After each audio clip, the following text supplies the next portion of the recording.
S আলমের সম্পদ বিক্রি করে আমানতকারীদের টাকা শোধ করা হবে বলে জানিয়েছেন বাংলাদেশ ব্যাংকের governor doctor Ahsan H Mansur.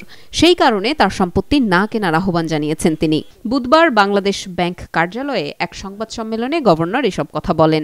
হয়তো সতর্কবাণী আমরা দিতে পারি আপনাদের মাধ্যমে যে এস আলম গ্রুপের সম্পদ যদি কেউ না কিনে সেটাকে নিয়ে হয়তো লিগ্যাল চ্যালেঞ্জ হবে। আমি বলবো যে সবাইকে দেশের স্বার্থে অন্য কেউ যেন এই সম্পদে হাত না দেয়। এই সম্পদগুলো আমাদের ডিপোজিটরদের টাকা ফেরত দেওয়ার জন্য আমরা ব্যবহার করতে চাই যেটুকু পাওয়া যায়। সংবাদ সম্মেলনে গভর্নর বলেন, রাষ্ট্রযন্ত্র ব্যবহার করে এস আলম যেভাবে ব্যাংক লুট করেছে তা ইতিহাসে বিরল। এর আগে এমন সুপরিকল্পিতভাবে কেউ আর ব্যাংক ডাকাতি করতে পারেনি। আমার জানা মতে আর নাই। সিস্টেমেটিক ওয়েতে ব্যাংক লুট করা এটা কিন্তু এই রকম ভাবে বিস্তৃত আকারে এবং এত সুপরিকল্পিতভাবে রাষ্ট্রযন্ত্রকে ব্যবহার করে অন্য কোথাও আমি শুনি নেই। এটা একটা কি বলবো, একটা শিক্ষণীয় মডেল যেটাকে অ্যাভয়েড করতে হবে অন্যদেরকে। তিনি বলেন, শুধু এস আলমই নয়, ব্যাংক খাতে আরও যেসব মাফিয়া ছিলেন তাদের বিরুদ্ধেও ব্যবস্থা নেওয়া হবে। পুনর্গঠন করা হবে আরও ব্যাংকের বোর্ড। নতুন যে যেটা টাস্কফোর্স বলি বা ব্যাংক কমিশন বলি, যেটাই করি না কেন সেটার অধীনে সেটাকে আমরা করব এবং সেটার মধ্যে all options on the table. মার্জারও হতে পারে, লিকুইডেশন হতে পারে, বা রিক্যাপিটালাইজেশন হতে পারে, নতুন ওনারশিপ আসতে পারে, সবই আসবে এর মধ্যে। গভর্নর বলেন, পুরো ব্যাংক খাত সংস্কারে মাসখানেকের মধ্যে একটি কমিশন গঠন করা হবে। নেওয়া হবে দেশি বিদেশি সহায়তা। একটা বডি সব ব্যাংকে নিয়ন্ত্রণ করে, দ্যাট ইজ দ্য ইস্যু। বাংলাদেশে এই প্রক্রিয়াটা বিঘ্নিত হয়েছে। অবশ্যই ব্যাংকিং ডিভিশনটা যেটা করা হয়েছিল আওয়ামী লীগ সরকারের আমলেই করা হয়েছিল, বিএনপির আমলে এটাকে আবার অ্যাবলিশ করা হয়েছিল, আবার আওয়ামী লীগ সরকারের সময় আবার এটাকে উত্থান ঘটানো হয়েছে। তো তাদের কিছু রাজনৈতিক উদ্দেশ্যের কারণে তারা করেছিল এটা। আমার মনে হয় যে সরকারকে এটা পুনর্বিবেচনা করা উচিত আগামীতে। তবে আমরা এখনই এই বিষয়ে যাচ্ছি না। This will be part of central ব্যাংকের অটোনমি ইত্যাদি ইস্যু, যেটা এগেন ওই রিফর্ম প্রোগ্রামের সাথেই আমরা অ্যাড্রেস করব অ্যাজ এ ব্যাংকিং খাত অ্যাজ এ হোল। বাংলাদেশ ব্যাংকও এই রিফর্মের বাইরে থাকবে না।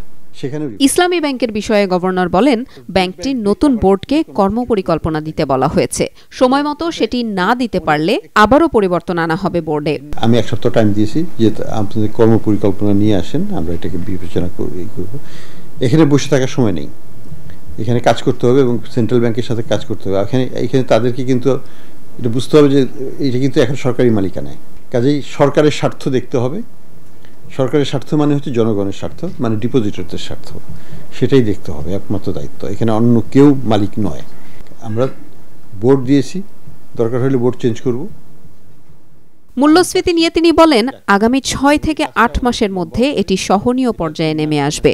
সেজন্য সুদের হার বৃদ্ধি সহ নানান পদক্ষেপ নেওয়া হয়েছে। আমাদের লক্ষ্য হচ্ছে যে 6-8 মাসের মধ্যে যদি আমরা ইনফ্লেশনটাকে অন্তত পক্ষে 6-7% নামিয়ে আনতে পারি, তাহলে আমরা ইন্টারেস্ট রেট আবার নামিয়ে আনতে পারবো। তো সেই লক্ষ্যে কাজ করছি। দেখা যাক, এই বন্যা হওয়াতে এটা একটু পিছিয়েও যেতে পারে 2-1 মাস। আমি এখনও আশাবাদী যে 6-7 মাসের মধ্যে হয়তো এখনও হতে পারে। দেখা যাক, এগুলো কোনো প্রেডিক্টেবল বলে কিছু নাই, কোনো ক্রিস্টাল বল আমার হাতে নাই।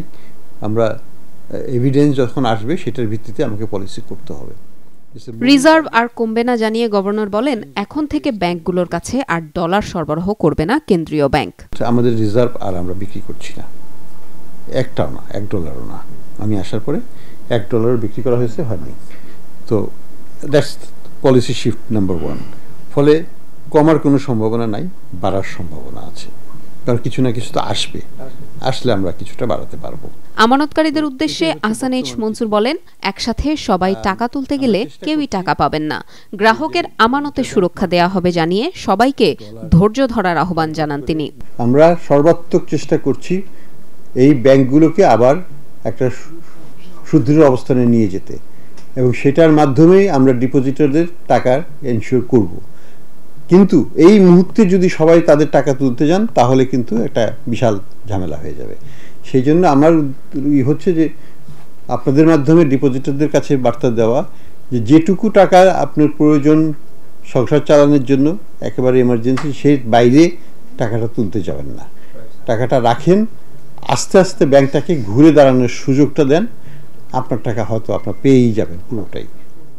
অনিয়মের কারণে সাবেক 2 গভর্নরের বিরুদ্ধে কি ব্যবস্থা নেওয়া হবে জানতে চাইলে তিনি বলেন, ব্যাংক খাতে এখন আস্থা ফিরিয়ে আনাই তার প্রথম কাজ, এজন্য সংস্কার ও সুশাসন জরুরি। আমার এজেন্ডা হচ্ছে ফরওয়ার্ড লুকিং, সামনের দিকে তাকানো এবং ভবিষ্যতে যেন